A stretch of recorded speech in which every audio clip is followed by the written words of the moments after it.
Nah, yang berikutnya ini juga harmonis, bukan cuma dengan keluarga, bukan cuma dengan suami, bukan cuma dengan anak, tapi juga dengan alam. Nadine Chandrawinata.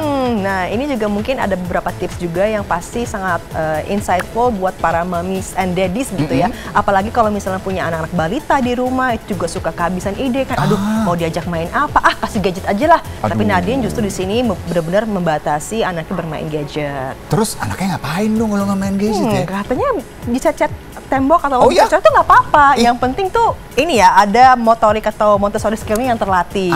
Kita lihat aja deh langsung tipsnya ya dari Nadine Chandrawinata. Ini dia.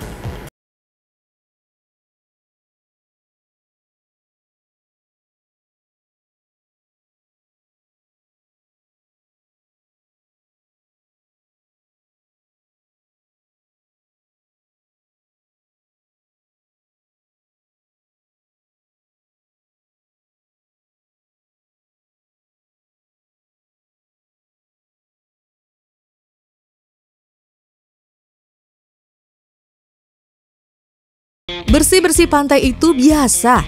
Yang luar biasa adalah menjaga semangat untuk selalu menjaga lingkungan. Keren gak tuh pemirsa? Tapi sebetulnya lebih keren lagi penggerak peduli lingkungan seperti Nadine Chandrawinata.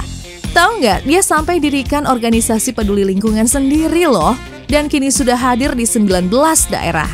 Kalau kesibukan masih ngurusin anak-anak aja, sama masih lagi fokus di NGO-ku karena akan nambah daerahnya lagi dengan banyak banget kegiatannya. Jadi itu aja udah banyak menyita waktu.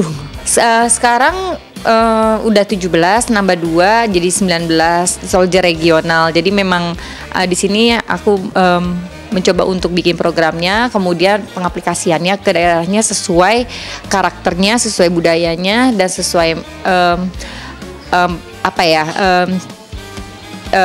kegiatan-kegiatan yang bisa ngeblend dengan daerahnya sendiri, karena tidak sama yang ada di perkotaan sama pedesaan, itu pasti akan berbeda gitu. Jadi kayak contohnya kita bicara tentang mangrove, tentang pemilahan sampah, itu nggak bisa cara yang sama.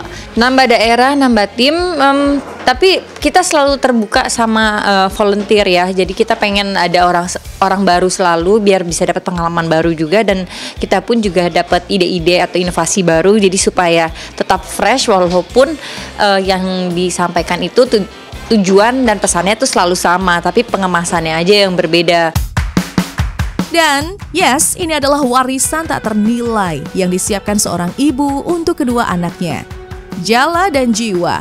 Lihat tuh, dalam kegiatan bersih-bersih pantai hingga nanam mangrove, dua bocil imutnya selalu dibawa serta. Dan pastinya ikut heboh di alam bebas. Bersama si Soldier aku menuju ke Anyer dengan teman-teman volunteer dari Jakarta, Surabaya, Cilegon, Anyer, Serang. Dan kita punya satu tujuan, yaitu bersih-bersih pantai. Kemudian kita belajar juga tentang pemilahan sampah dan harus ditimbang, karena memang sampah itu bernilai. Sampah yang terkumpul 102,1 kg, dan ini penting banget buat anak-anak seumuran Jiwa Jala karena mereka ketemu dengan alam, terus ketemu orang banyak, kemudian mengumpulkan sampah dengan satu tujuan, yaitu supaya kita hidup bersih dan hidup sehat. Happy selalu ya anak-anakku. Aku sih tepatnya mengajak anak-anak untuk ikutan. Itu kayak kemarin kita ke acara mangrove, kemudian memilah sampah, terus kemarin kita baru di rumah belajar ngompos. Nah, anak-anak dilibatin juga. Jadi mereka udah tahu kalau teman-teman si Soldier tuh siapa yang pusatnya, terus teman-teman di daerah siapa, karena lumayan sering ketemu. Di sini tugas kita menjelaskan apa yang dilihat, apa yang sedang kita kerjain gitu.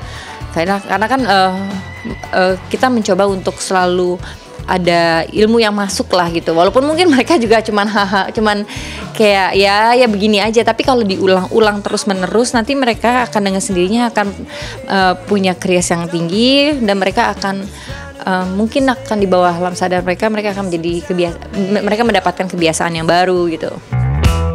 Menjadi ibu atau orang tua pada umumnya memang gak ada sekolahnya. Betul apa betul, Bun?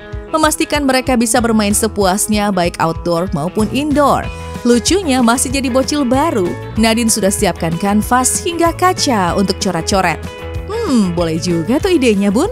Kalau nyoret di tembok, aku di rumah udah mengantisipasi kanvas 2x2 besar untuk di belakang tembok. Jadi kalau mereka mau coret-coret di kanvas itu, coretan tipis ada di dinding. Tapi aku selalu bilang coretan itu please ditaruh di kanvas aja. Jadi ibu tidak hilangin hasil karya mereka gitu.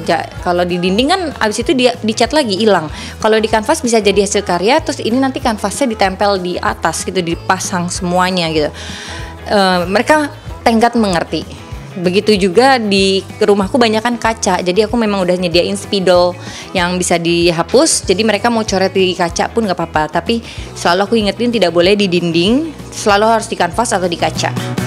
Caranya ternyata, dan ini bisa jadi tips juga nih buat bunda-bunda di rumah, siapa tahu ada anak-anaknya juga gemar mencoreti tembok seperti aku dulu ya. Itu emang ganggu banget sebenarnya ya kan, tapi bener ya kalau dibilangnya bahwa ini nanti hasil karyanya bisa kita pajang, kan anaknya juga seneng ya. Betul, karena biasanya kan semakin dilarang semakin dikerjain, ini justru mungkin difasilitasi supaya ya udah dilanjutkan di sana gitu ya. Dan pasti kita salut sekali dengan bagaimana Nadine juga mengajarkan ini ya, aspek sosialnya juga diturunkan ke anaknya. Cakep banget ya, semangat terus Nadine untuk menjalankan misi-misi lingkungan hidupnya.